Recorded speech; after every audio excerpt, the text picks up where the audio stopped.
Темата с победата на певицата Дара на Евровизия не стихва, затова и ние ще я продължим. Вече имаме едно видео по темата, което не бива да пропускате. Давам линк отдолу в описанието. Зарових се, между другото, в старите коментари за Дара, когато още в началото на годината БНТ организира кампанията за наш представител на Евровизия. Вижте докъде сме го докарали, чета. Балзак е написал възход и падение на кортизантките не случайно. Тя не е добре. Хахо звезда калпава. Трагедия, глас нула, не знам какво й харесват, интересна визия всеки може да има, трябва и талант. Лигла, ти нямаш ли си друга работа, ами занимаваш хората с твоите глупости, заеми се с нещо по-смислено. Бако, тая в Кауфланд е на щанда с стоки с изтичащ срок на годност. Грозни ногти. Защо изпитваме нужда да унижаваме, да мачкаме и да нападаме някого онлайн, кога омразата ни се превърна в ежедневие? Гледайте епизода, който сме ви подготвили. Напомням ви, че този канал съществува само единствено заради неговите членове, които подпомагат нашата работа всеки месец със скромна сума. Също това получавате достъп до разширените версии на клиповете и още видеа. Ако искате да ни подкрепите, давам линк долу в описанието. Я ми кажи, Дара сатанистка ли е? Така пишат. Това аз така и не разбрах откъде идва, какво всъщност искат да кажат тези хора. Тъй като моите лични интереси са предимно в друг стил музика, която доста по-често се свързва с такива неща. Има жанрове, които пряко засягат сатанистката тематика, естествено. Но да кажем, самото проявление на музиката се свързва с такива практики. То няма нищо общо. Ти сега така го изкара, че сега слушаш какво... Нещо различно от метал и рок, така ли? Не, аз слушам метал, който генерално се обвързва с образа на Сатана. Ти така го описаш, сега слушаш директно инструменталите на самия дявол. Метал, много хора слушат метал, нормално. Така е, но много други хора не вярват, че това, и че това е по някакъв начин поклонение към дявола. А то не е. В тази музика, общо взето, този облик се създава, защото е музика, чието текстове изследват сянката на човека.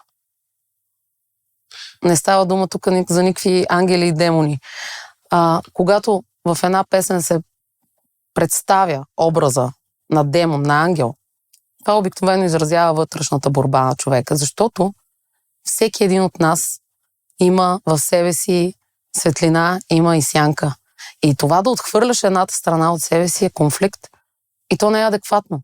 Не е адекватно, защото всички тези хора, които директно намират някакъв сатанистки заговор в тази песен, те отхвърлят своята собствена сянка, собствената си ушотия. Всеки човек ги има. И това е лицемерие, нищо повече.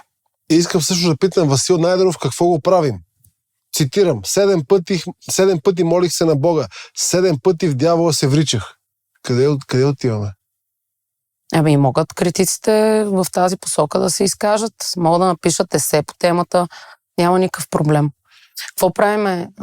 Дара, не знам кое в този текст въобще издава сатанизъм, или там каквото е.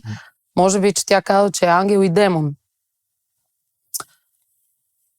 Това е сатанистко, аз съм и ад и рай. Какво прави? Вчера се сетих за това, не исках да го казвам.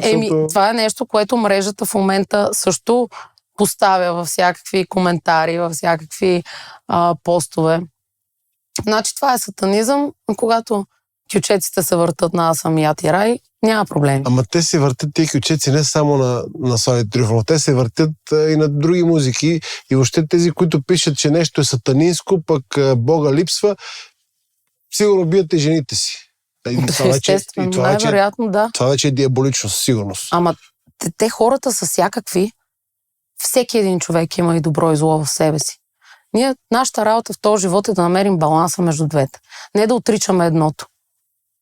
Защото един богоугоден човек няма да накара едно младо момиче, заради това, че съществува и е такава каквато е, да се страхува за живота си. Това не е богоугодно дело. Това е зло. Там в Евангелието пише прекалено, как беше? Може да извадиш цитата? По памет, прекалено светец и Богу не е драг. Абсолютно да. Да. Така че абсолютно не е необходимо това да става обект на толкова широка дискусия, защото то просто няма никакъв смисъл в него, но това не е логично. Междувременно, освен с злоба и простотия, можем да се отличим и с байганевска алчност. Първите крачки към домакинството ни до година са направени. Вече в сайтовете, в които можем да си наемем апартамент за месец май до година в София, когато ще се състои музикален конкурс Евровизия у нас, цените са баснословни. Над 10 000 евро за 6 нощувки в София. Аз ще ви кажа какво е това. Това е келепират на Бай Галю. 10 000 евро за 6 нощувки в Софийска дупка са много и за нас, и за европейците. Гледаме да им вземем максимума на принципа ден година храни, вместо да ги накараме тия хора да дойдат пак и да се влюбят в нашето гостоприемство, да се влюбят в нашата култура, която е толкова богата и многообразна, че доста народи могат да ни завиждат. Безпогрешното усещане на нашите гости до година ще е, че се опитваме да ги прецакаме. Това върви ръка за ръка с комплекса ни за малоценност. Сега е моментът да ги надцакаме тия европейци, да им ударем кожуха с цените. Очакваме да пуснем вода по 100 евро и сандвичи за 200 евро. Какви са тия разглезени европейци, бе? Ще плащат и хоро ще играят. Да знаете, уважаеми, не се възмущавайте, че после чужденците имат лошо мнение за нас, българите. Но от друга страна, що трябва да ни пука, бе? От Искаро по-дълбоко нема, от Витоша по-високо нема. Нема и да има. Моето виждане не е ласкателно по този повод в никакъв случай. Това е проява на абсолютна алчност, недълновидност, непрофесионализъм от хора, които работят в този бранш. И в основата също седат същите неща, които провокират някаква част от населението да хули по този начин по всякакви теми, всякакви хора в интернет. Защото не знам, всъщност, убеждението на българина е, че тия европейци по някаква причина трябва да бъдат наказвани или да им бъде показано кой тук е по-отдавна, а това не е необходимо. Защото ние с тях сме едно. Ние отдавна сме част от този съюз, а и по право, и по местоположение, и по каквото искаме критерии, ние сме европейци. Все едно, това е желание на тия хора да продължаваме нещо да се доказваме. Нещо да има също време някакъв тарикатлък, нещо да намажем на техен гръб. И това всъщност показва ние в съзнанието си колко сме далеч от тази общност. Да, навсякъде дигат цените по големи форуми. Ма не може от някакво място, което е буксоньера в страничен квартал или ако ще да е на Витошка, което струва, да кажем, 85 евро на вечер, ако е прилично направено с икейски мебели, каквито са повечето, разбира се, изведнъж да му поискаш за такъв период 10 000 евро. Това е модерния Байгалю. В смисъл, това е делюзорно. Не знам какво си представят тия хора. Тия хора продължават да си представят, че европееца, средностатистически европеец е някакъв милионер, заблуден, който не знае какво да прави с парите си. Е такъв от 10 000 евро за 6 дни. Това звучи логично. Не, всъщност повечето хора в Европа работят за повече пари от нас, но те не са десеторно повече. Няма такова нещо. Хората си правят сметка и там. Те имат също така много високи разходи. И това абсурдно е. Абсурдно е. И е проява на много лош вкус, на много увреден менталитет. Защото нормалните хора в тази държава нямат нужда от това. Те нямат нужда да спорят за това, кой е по-голям и е бил на 3 морета, кой е по-отдавна, кой какъв е. Те не се сравняват. Да, не се сравняват. Да им кажеш тези, как ни прекараха, те са на какви си, каква е сексуалната ориентация. Те, нали, тук, ако се генерализира, това се слагат, нали, под тази шапка цели нации. Как можете да са свободни? Как могат да си въобразяват, че могат да правят каквото си искат, да изглеждат както си искат, да работят за повече пари? Ние сме по-умни от тях. В много отношения и сме, и не сме. Но един човек, който знае къде се намира, колко може и колко да положи усилия за това, той няма нужда да се доказва по този начин. Той просто е част от тази общност.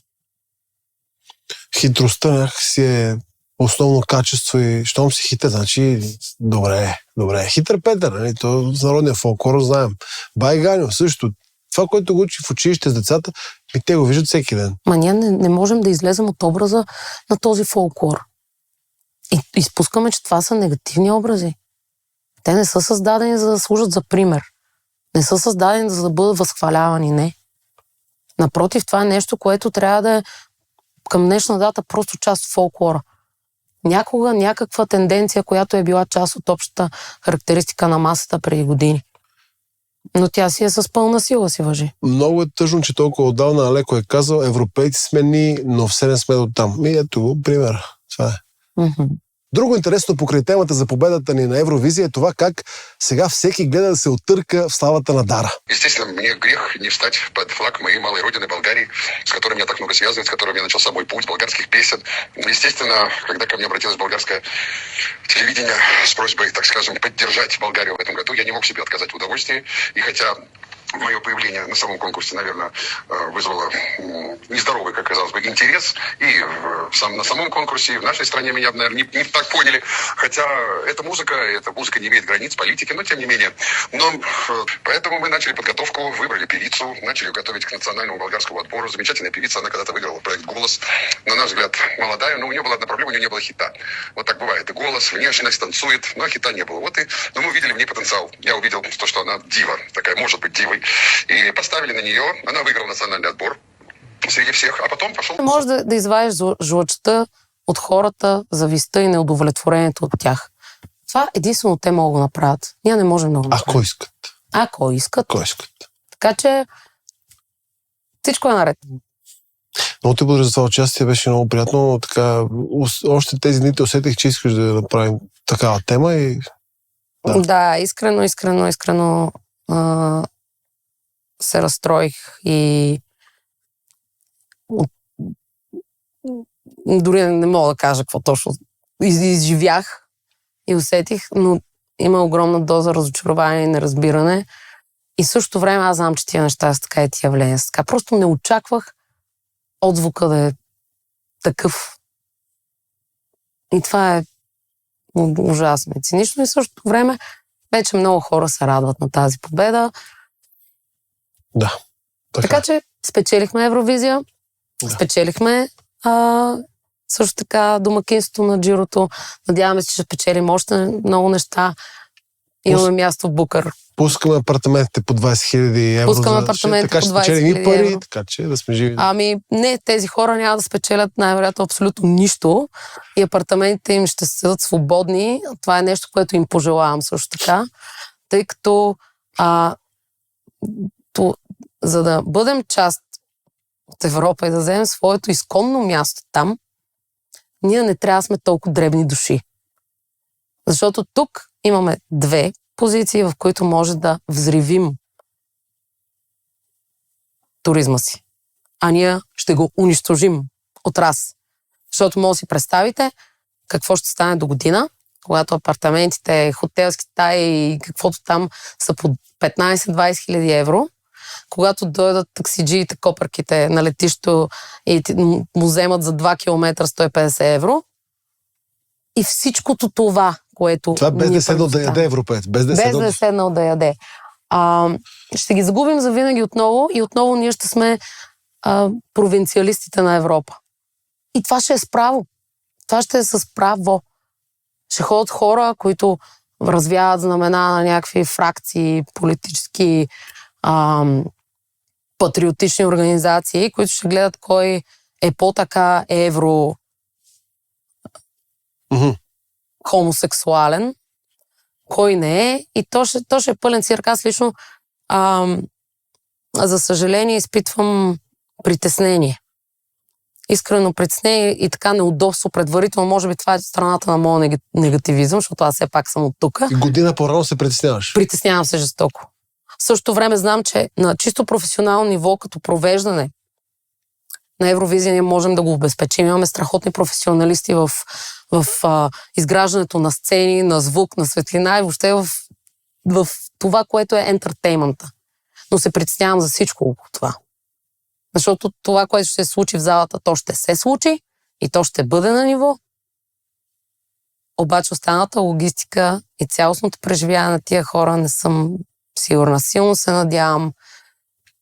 надявам да бъдат взети привременни мерки.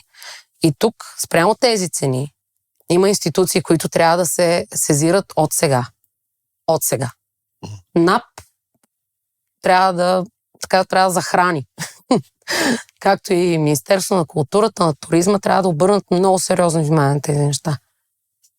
И не трябва да се допускат и включително ако човек види такива нотявлени злоупотреби, трябва да се подават сигнали. Ние трябва да защитим нашата позиция на европейци и място си в Европа. На мен ми писна аз да живея с това усещане за малоценност.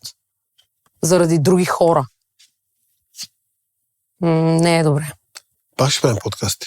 Да. Пак, със сигурност. Защото още такива изяви ще имаме. Сигурен съм. Това с апартаментите няма да е последното и още отзвука от някакви такива световни събития. Ние сме на световната карта и не трябва да се държим, както вече го казах многократно, като някакви хора от Миманса, от периферията. Не, ние сме там и имаме какво да покажем. Така че... Обичайте малко повече, харесвайте малко повече неща, които са доказано добри, неща, които може да не са изцяло по вашия вкус. И напишете глупости. И стига сме се делили като... Да. Абсурдно е това. Да напишат, че брадата на водещия е червена и да се подиват. Както е. Спираме от тук, много ти благодаря за това участие. Човек може да не харесва Евровизия, може да не харесва Дара, може да не харесва песента. Приемливо е. Всеки има право на мнение, разбира се, но не е нормално да сме толкова злобни, да обиждаме, да принизяваме, сякаш сме последната инстанция на света. Напишете в коментарите вие какво мислите. До нови срещи!